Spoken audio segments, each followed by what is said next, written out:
Welcome and good evening. I'm your host, Mr. Ramsay, and tonight I bring you 4 scary cryptid stories and encounters. I believe we're perhaps on volume 3 of these stories, however my past labelling of videos, or lack of should I say, has left me a bit stumped. As you all know, I love all things that go bump or boo in the night, and I look forward to sharing these strange cryptid encounters with you. So, without further ado, let's begin.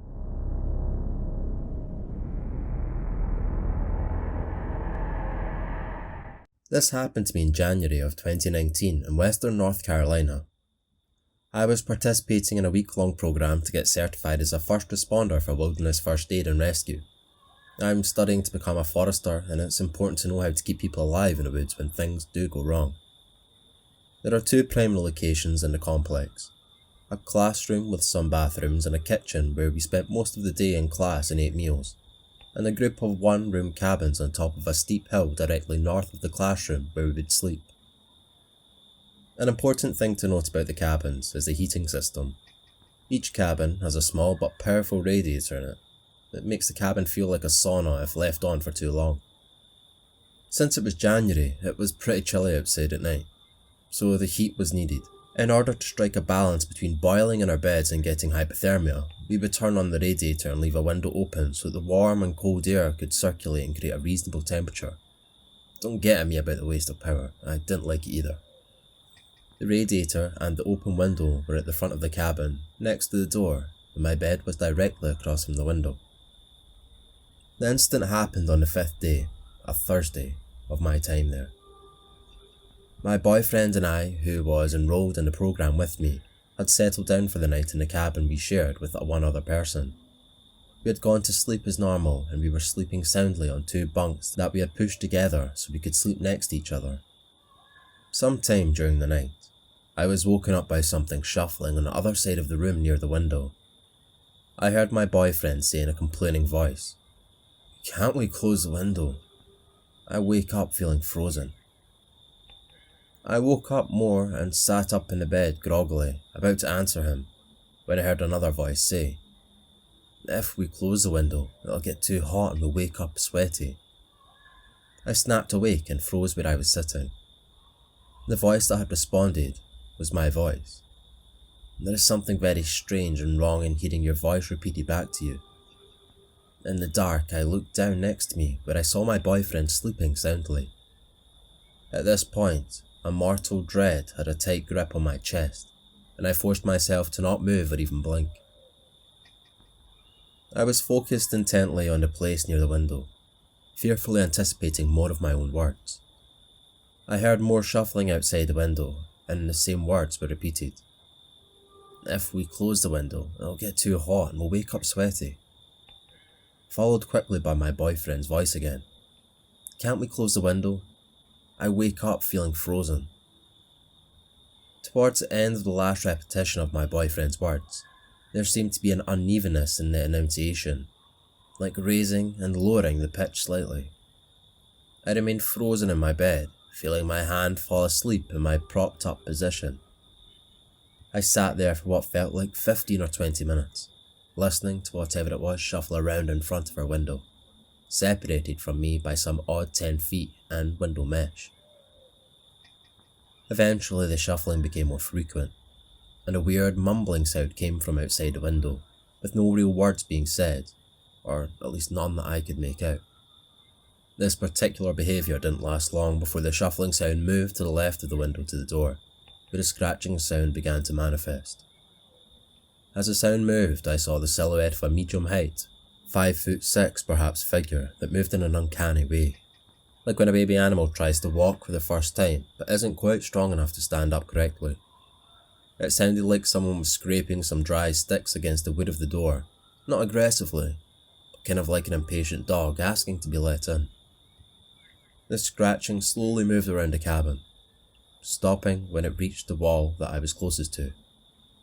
My ears were strained to hear anything that might indicate further action, but all I could hear were footsteps on the dry leaves. The footsteps eventually moved away from the cabin and down to the other side of the hill, and didn't return for the rest of the night. I stayed unmoving from my position for at least another half hour before my body readjusted itself slightly, letting blood flow back into my asleep limbs. I was wide awake until my boyfriend and other roommate's alarm went off sometime before dawn to get ready for the day, which felt like maybe 2 hours, but I couldn't be certain because I didn't have a clock. My boyfriend was surprised that I was awake before him, as I'm typically a later sleeper, but I just told him his alarm woke me up and tried to act somewhat normal. We got up and got ready for our day, but I refused to leave the cabin until the sun began to peek over the mountains. For the rest of the week I was on edge and felt like there were eyes on me whenever it was relatively dark out, though I'm not sure how much of that was just paranoia. In the day following the incident at night, I had realised that the lines that were repeated to me by the voice were a part of the conversation that my boyfriend and I had had earlier in the week, and I came to the conclusion that whatever it was had been outside our cabin and heard us talking. This scared me a great deal, and I also realised that it had likely been lurking there in the following nights as well without us realising it, and might do so again for the remaining nights, though it ended up not coming back. I waited to tell my boyfriend about this until we had left the programme because he scares easy and was already a little weary of walking in the woods at night up to the cabins. It should be noted that I know this not to be a sleep paralysis experience, as I have had them before, and they were nothing like this. Not to mention I was able to move.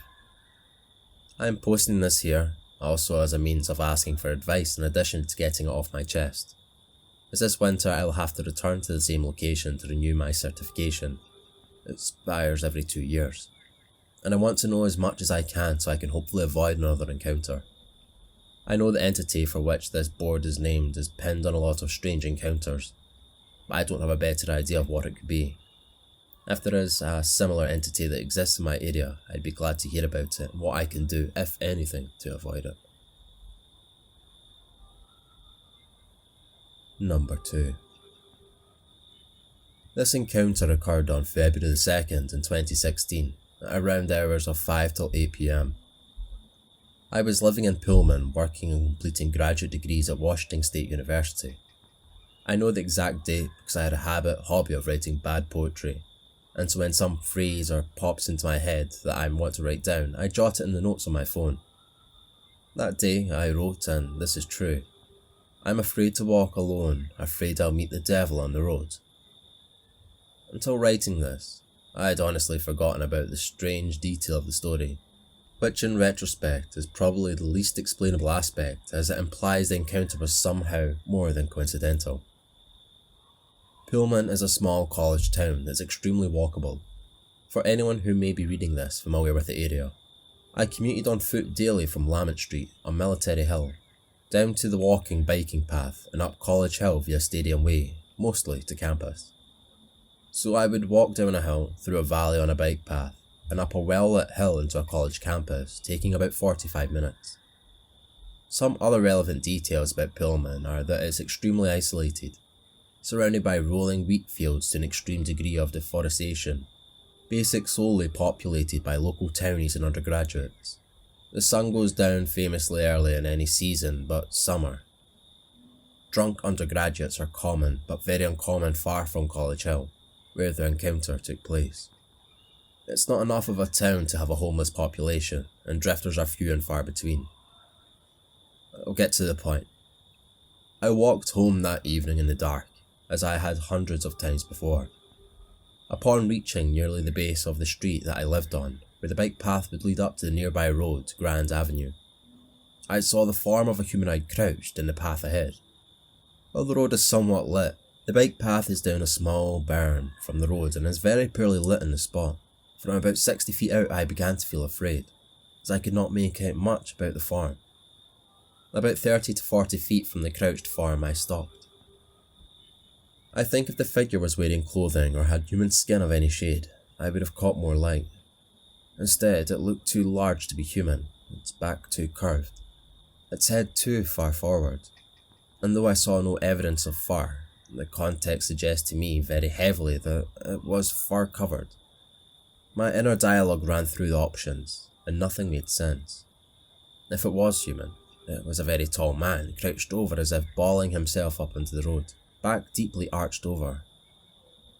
If it was not, it was a humanoid and something people do not generally believe exists. Those are really the only two options.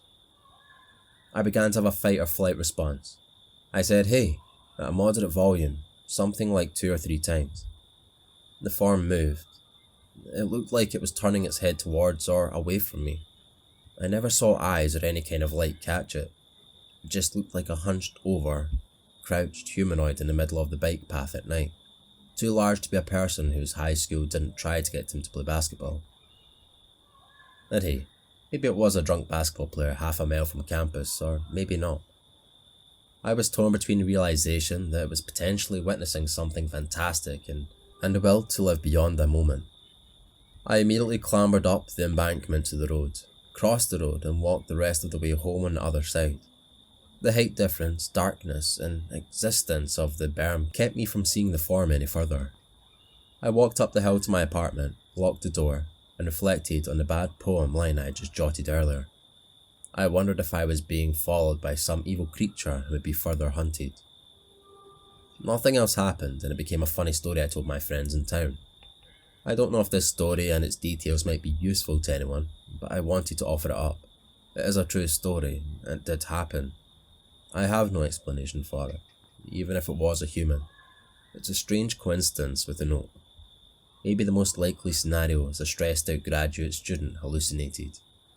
I don't know. Number 3. I've been stewing on this story for a while, I'm not gonna lie. I had a few drinks, so pardon the errors and rambling, I'm not a great storyteller. This takes place in New York in the midsummer. It was my best friend's last day at his old house, which was filled with weird shit.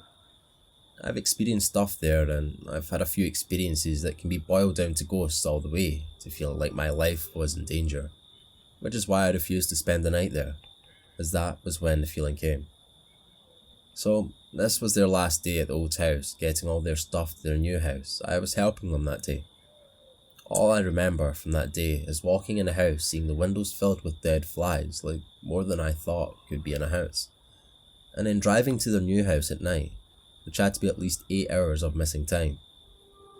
I was confused and I asked them, "Where are we?" and was told we were on the way to the new house. I said, "But we never got the rest of your stuff." My friend's brother looked at me concerned and said, "Yeah, we did." "What happened?" I said. I was just told they would tell me later. This is a story best to come from their mouth, as I cannot remember it, just 8 hours poof, gone, and their word on what happened. All they said was I was very quiet the whole time when shit went down in the house.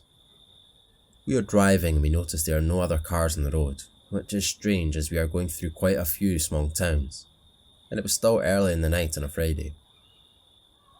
The little brother mentions this, and as soon as he does, a bunch of cars come around the corner. At this point it's just circumstance, but there will be a pattern. We keep driving and we notice all the houses are completely empty, like lights are on but we see nothing in them. No furniture, nothing. I mention this, and boom, next house we notice people just standing in the window staring at our car. We noticed this in the next 3 or 4 houses. This point we are shitting bricks and notice this drive is taking way too long. They only moved a few towns over and this drive was taking well over an hour, and it feels like we have been driving in a cornfield for a while. My friend says, "What the fuck is going on? We should be almost there by now." Lo and behold, the cornfield ends and we recognise where we are again. Seeing a pattern, yeah, because I didn't. And I said something I regret to this day. Man, what other weird shit is going to happen tonight? As soon as it came out of my mouth, I knew I fucked up. My friends and his brother started yelling at me saying, "Why would I even say that?" And we get into a yelling match, which is odd in itself because we never argue, and my friend slams on the brakes. In front of us is what I can only describe as a big cat, like the size of a person with the head of an owl. Whatever it was, struck fear into the goddamn 3 of us. His little brother was a 20-year-old dude who played football, and he just started crying, and I was on the edge like I was going insane. In the future I want to be in a kind of scientific career, and this shit wasn't making sense at all, and there was a mental gymnastics show going on while I tried to figure this out. My friend just stared at it until he said someone grabbed their phone. His battery was dead from the time he was in the old house. This woke me up and I went to grab my phone, at which point whatever we were staring at dashed into the fields. So we finally get to the new house. We pull into the driveway and back into their parking space when his brother says, "What the hell is that?"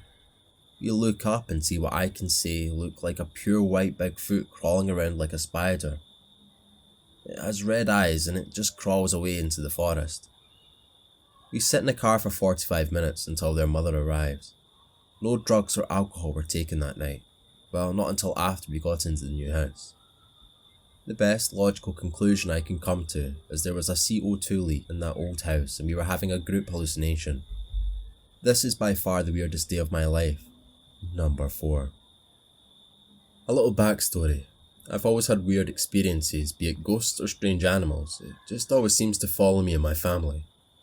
We had just recently moved into an old farmhouse just off the main road. The house comes with 88 acres of land and only 4 people live on or near the land, including us. When we first moved in, nothing abnormal happened. It was just a small out of the way house that seemed like a new start for all of us. After a month of us living there, we started hearing strange noises outside at night, but nothing too serious.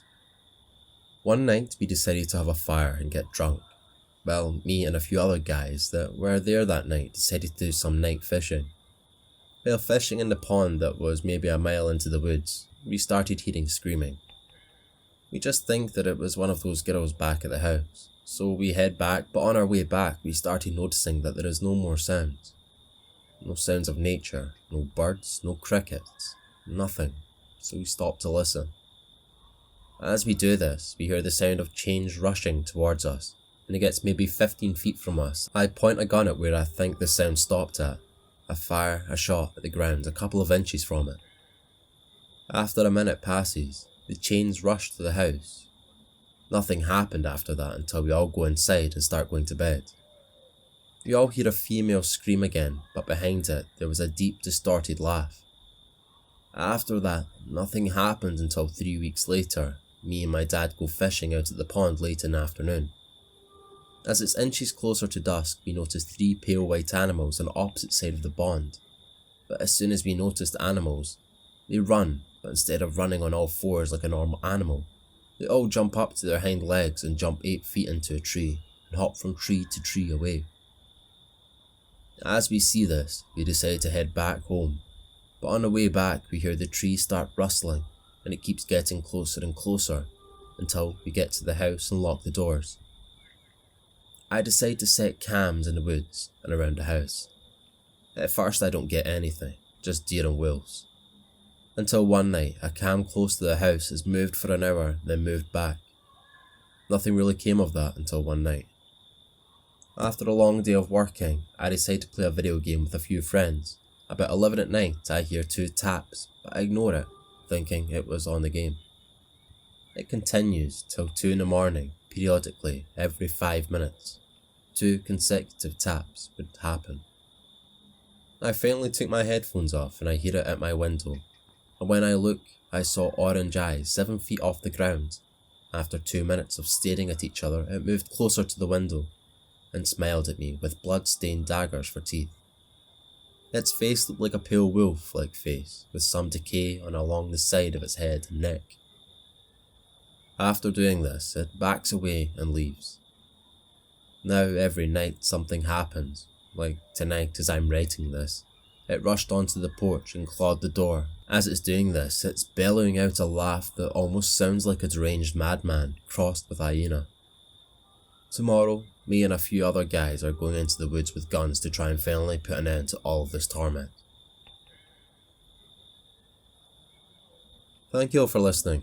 On screen are a few other Skinwalker and Cryptid related videos that I've handpicked and I've hopefully remembered to put in. Feel free to tap on the subscribe button as we get closer to 5,000. And with that said, I hope you all have a great day or evening whenever you're watching, and I'll catch you on the next one. Thank you.